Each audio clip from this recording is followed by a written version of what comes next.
Let's talk about Egypt again, but in percentages.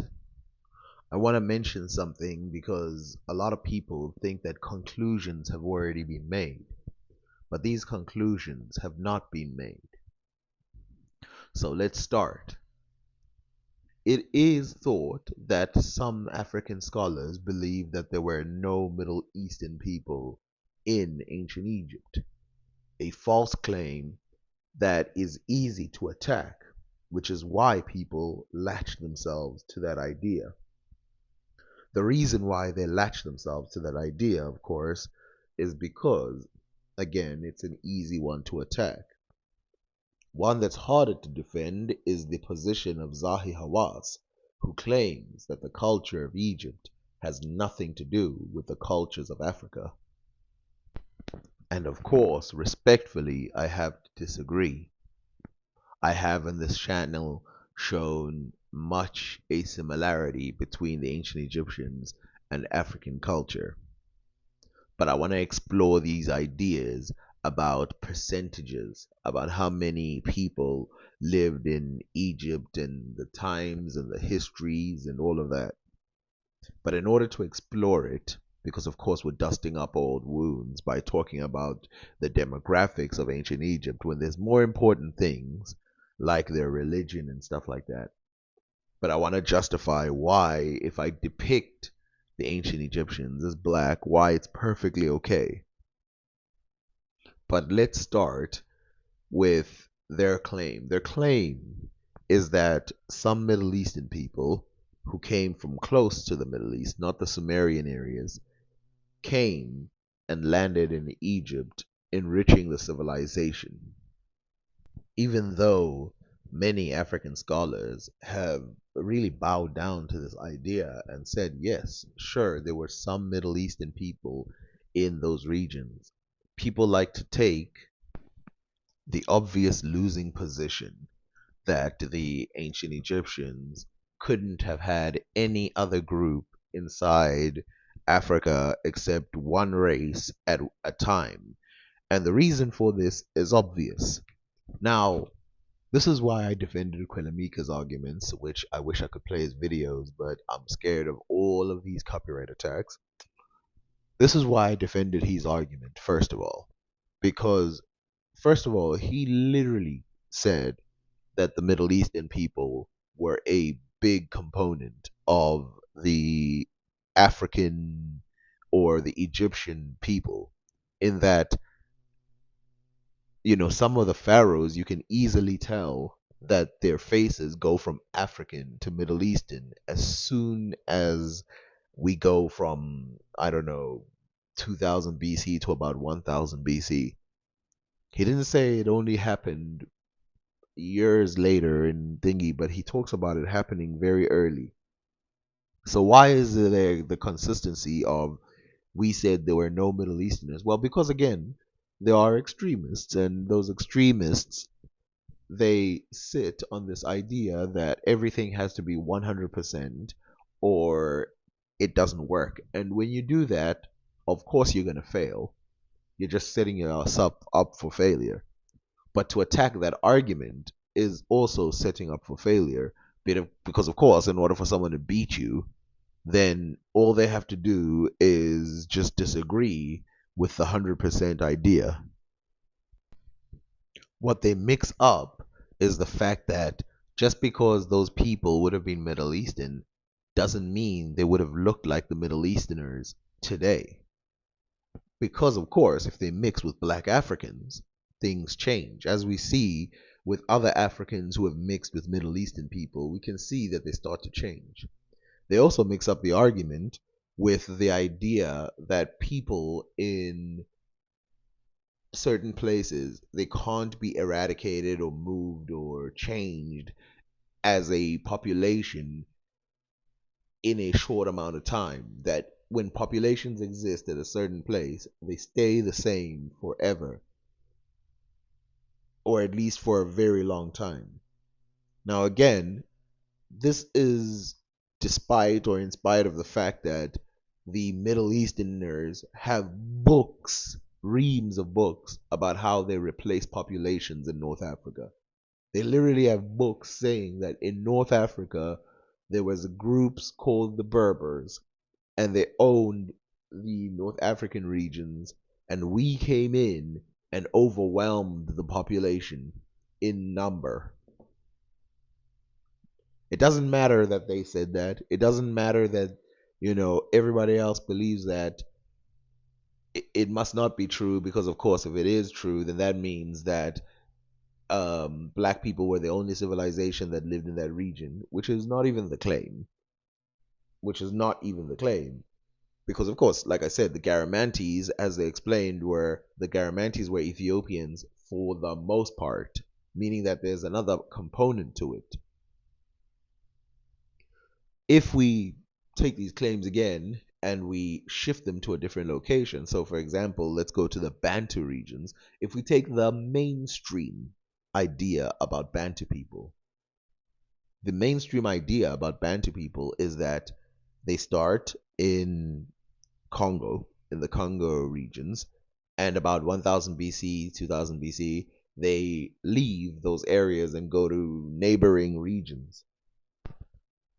This concept is called the Bantu migration, and it's a solid theory because obviously the people who lived in one region moved to another. We can see evidence of this. We can see difference in culture and customs. But how does this relate to Egypt? Well, let's look at North Africa and Egypt. So the idea is large populations do not replace the previous populations. Well, let's look within the continent. So, what was the large population living before the Bantus got there? It was the Khoisan, it was the Pygmies, and other smaller groups. And I want to tell you that those groups have been overwhelmed by the Bantu people in almost all of these regions. The majority of the population are Bantu. The majority of the population are not only Bantu, but they're Bantu with a history of violence, of removal, of intermarriage, of all of that. Taking over all of these lands, going all the way close to the Horn of Africa, perhaps not taking over completely in the Horn of Africa because of how strong they were civilization wise, that they had been fortified. But the Bantus did fight wars with the Horn of Africa and eventually were taken in because there's a lot of words in East Africa that have to do with words that come from the Bantu regions.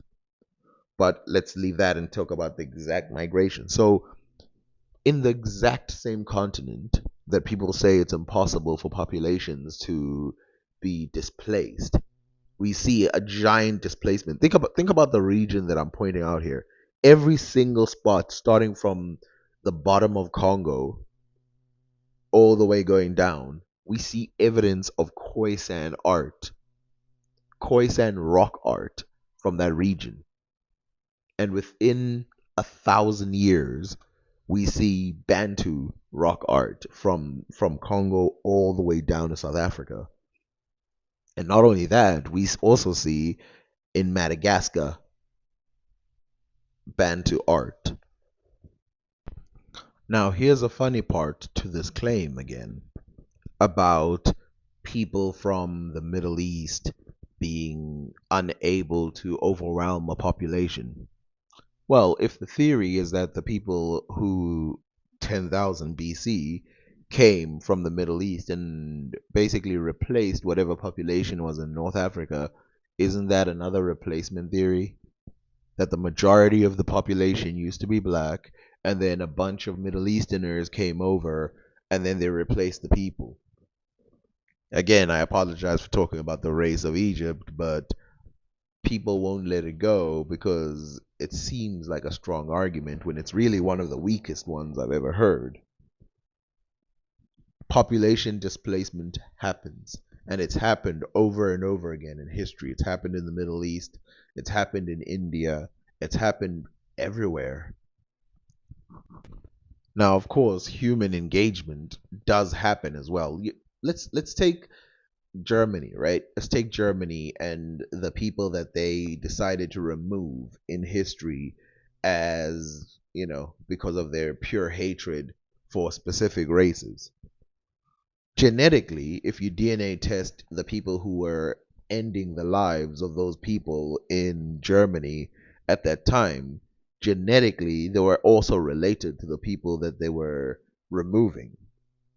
And so doing a DNA test on Germany to prove that there was no mission or aim to remove the people of a specific ethnic group from Germany, because we can find DNA showing that the people who were doing the removing were also genetically related to those people, it doesn't mean anything. And in the same way, doing a genetic test on ancients or even modern Egyptians doesn't mean that there was no displacement just because those people also have the DNA of the people they displaced. Just like the Bantu people. Most Bantu people have Khoisan DNA. This does not mean they did not remove the populations that were there prior. In fact, it would make no sense if they didn't have that, because that would mean that they just got rid of the women. Now, let's talk about why I actually care about this argument. Well, one of the reasons I care is because it matters what they look like. It matters what they think, because every time I make a video about the ancient Egyptians, which by the way, I'm still going to make a video on Thoth and even some of the other Egyptian deities, and hopefully I get time to draw them as they drew themselves. But one of the reasons why I want to do this, I want to talk about this, is because Thoth and his little menacing creature over there, you see, it's got like hippo back legs, I don't know, giraffe legs at the front, and then a crocodile face with a Egyptian headdress on. Thoth, for example, if you were to depict this person as a real person, as a being, he'd have to be as dark as he is colored here, and it'd have to still have the bird head and everything, but in general, it would be respectable to depict him as a black African. Now, let's say that black Africans were a minority in ancient Egypt, but they were the first there. Why would it still make no sense to depict this guy as that? Because clearly they depicted him as that themselves. And that's only if you accept that they're a minority. They could have even been the majority, they could have been anything. But that's not the point. The point is, people pretend that it's not respectable to depict the ancient Egyptians as Africans, as if like it's a completely out of wacko thing. Like what are you talking about? And of course, the arguments that will be attacked again is the 100% theory, ignoring the other side that also says they're 100% not African. And let's not avoid the fact why. Let's look at both sides. Let's not affect ignore the effect of both sides, which is the reason why the European side, let's be honest, it's mainly European people, doesn't want the Africans to have contributed significantly to the ancient Egyptians, is because they want to remove all history from the African continent.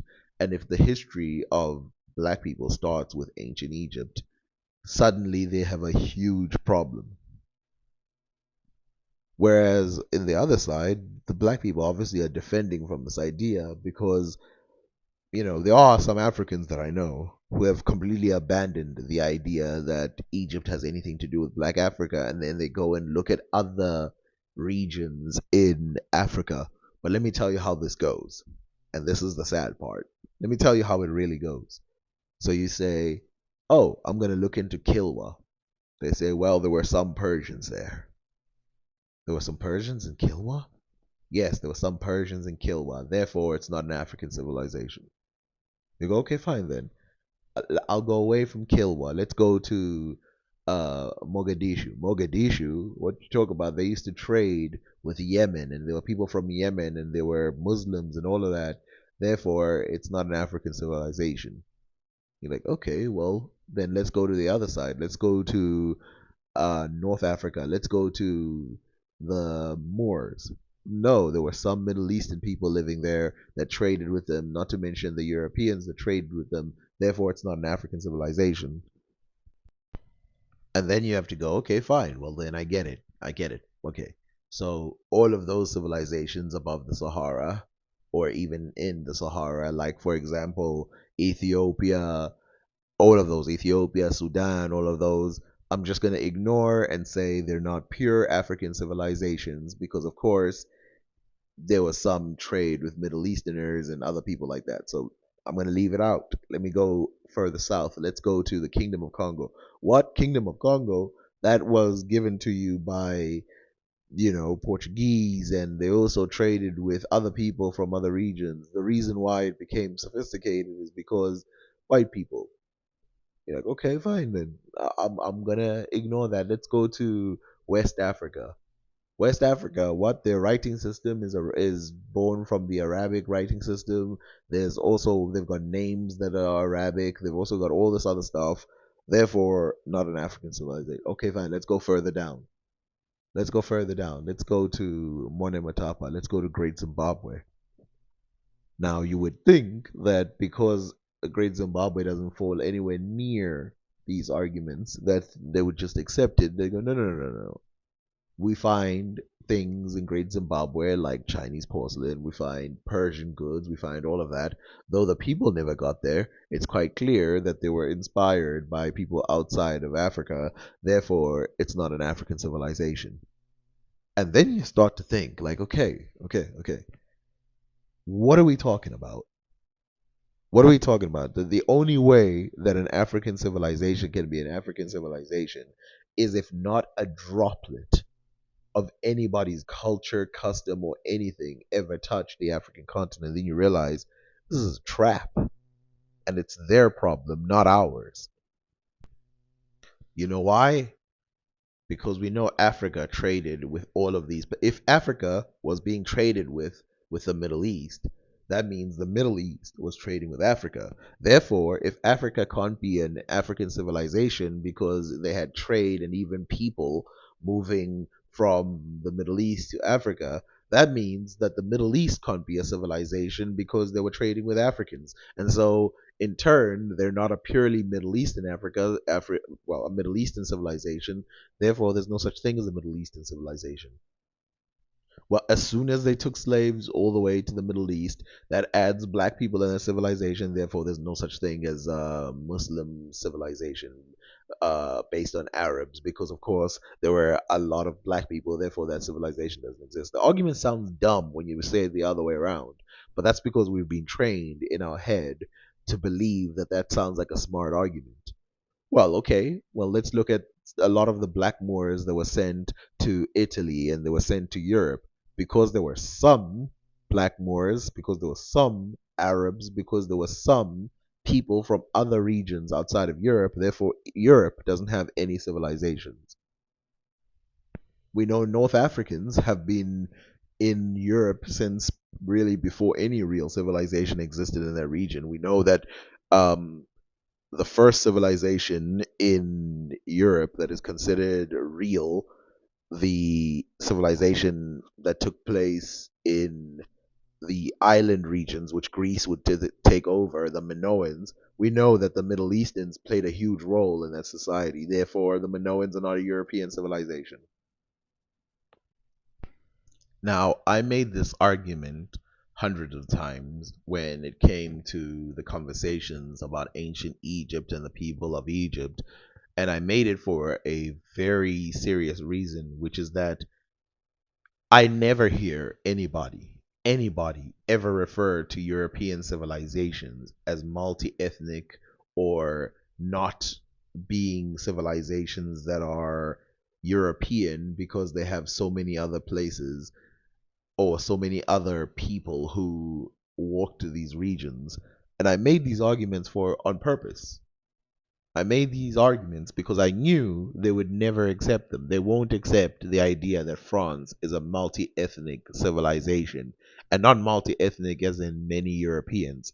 No, I mean multi ethnic, meaning there are people from Africa and people from the Middle East who added the to that civilization. but it's considered a white civilization. Well, how could it be white? If there's people who contributed severely to France, especially during the Moor times, no matter what you think the Moors look like, let's say they were all Middle Eastern and not even one of them was black, that's still not white people, that's Middle Eastern people who then come and change the entire civilization. Well, what about the Nordic areas? Well, we know based on Ibn Fadlan that a lot of things they were taking from the Middle East and moving into their civilization. So Scandinavians aren't a civilization based off of purity as well. In fact, we do know that the Vikings weren't necessarily one race, and that the word Viking was a catch-all for a lot of people, and there were even people as south as Britain who would be referred to as Viking, and they were not genetically related to Scandinavians.